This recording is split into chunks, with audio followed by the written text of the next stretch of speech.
The Science, Chapter 3. This video explains everything you need to know how the basic idea works. All the rest of the videos that I will make depend upon this idea. The introduction. This video explains how my system works. Now, there are two different methods to explain the basic idea. One came way before the other, and I actually spent quite a few years trying to figure out the best way of doing this. Now, the system can be applied to any situation, and the system is designed to help you find every option to any problem you might come across. Of course, it all depends upon how well you've learned how the system works. The writer's cross. This is actually the first idea that defines my system.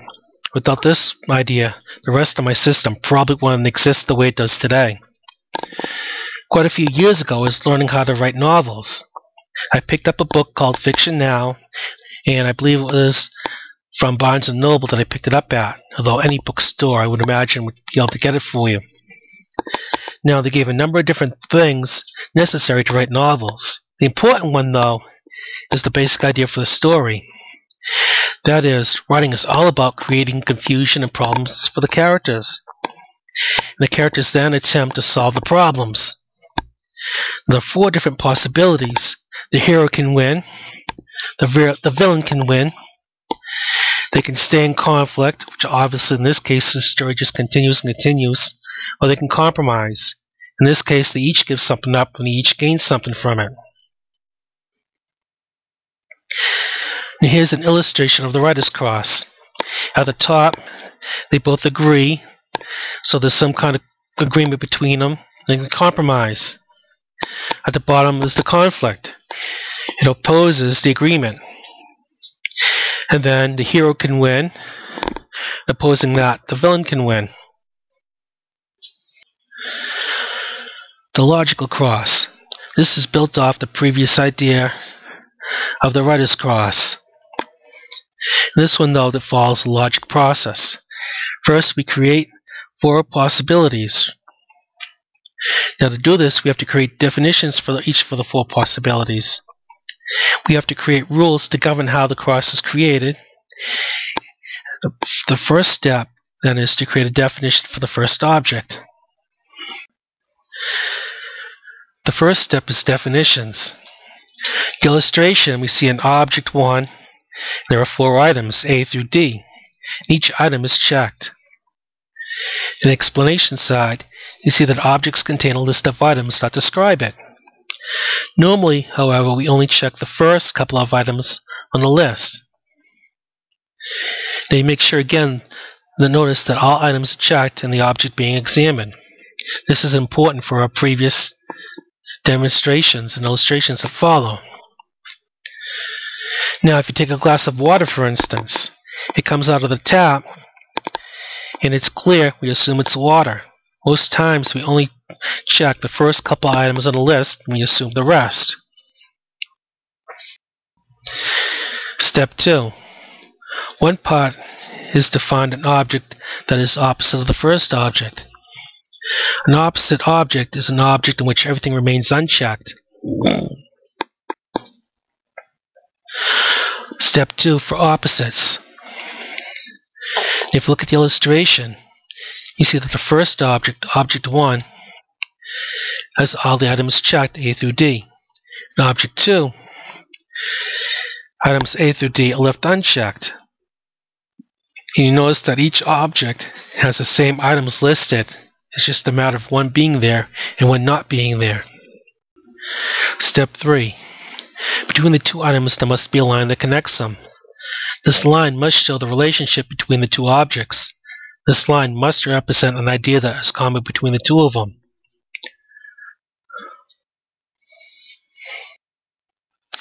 Step 3, the line, the illustration, we used object 1 and object 2. We could say that object 1 is light, we could say that object 2 is darkness. Henceforth, the line represents the amount of light available. Now, if you notice, there's space between object 1 and object 2. There's a possibility for different items to be checked and left unchecked. Step 4. Given two objects, there must be a halfway point. At this halfway point, only half of the items in the list are present. There are, however, two options and two sides. Each side contains exactly half the list of the items. And if you remember the line in the previous step, you see different spots along the line where different items can be checked and left unchecked. This takes advantage of that.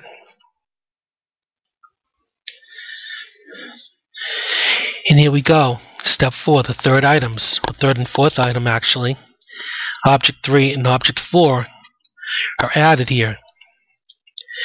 Now if you look at Object 3, items A and B are left checked, and items C and D are left unchecked. Now if it's opposing side, Object 4, items A and B are unchecked, and items C and D are left checked.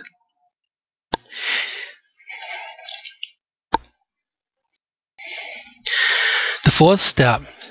This is another bar that goes between objects 3 and 4. This line must show a relationship between the two objects. This line must represent a common idea between the two objects.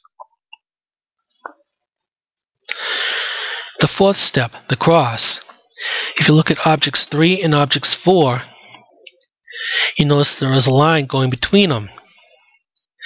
This also can represent a graph in the same way that you would see a graph in geometry and many other forms of math. You can imagine that the x is the up and down and the y is the side to side.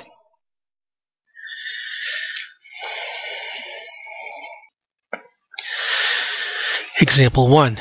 Day and night. Day, a condition of full sunlight, opposes night, a condition where there is no sunlight. And at the halfway point, we have dawn and dusk, a situation where there is half light and half night.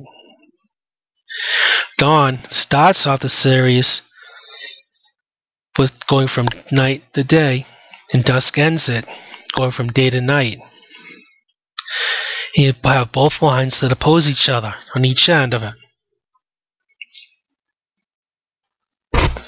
Example 2, your basic interactions. At the top of the scale is positive, being that it's always creating, it's always adding something, it's always making something. Opposing the positive is negative. It's always removing something, making something so it doesn't exist. Now at the halfway point is the line that intersects those two and tells us how these things happen.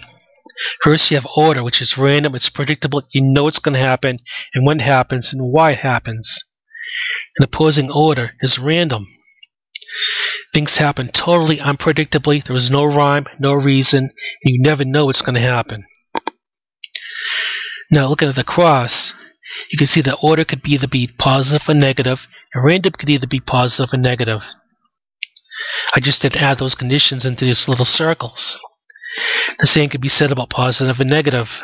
Rather, the positive could be either order or random, and negative can be either order or random.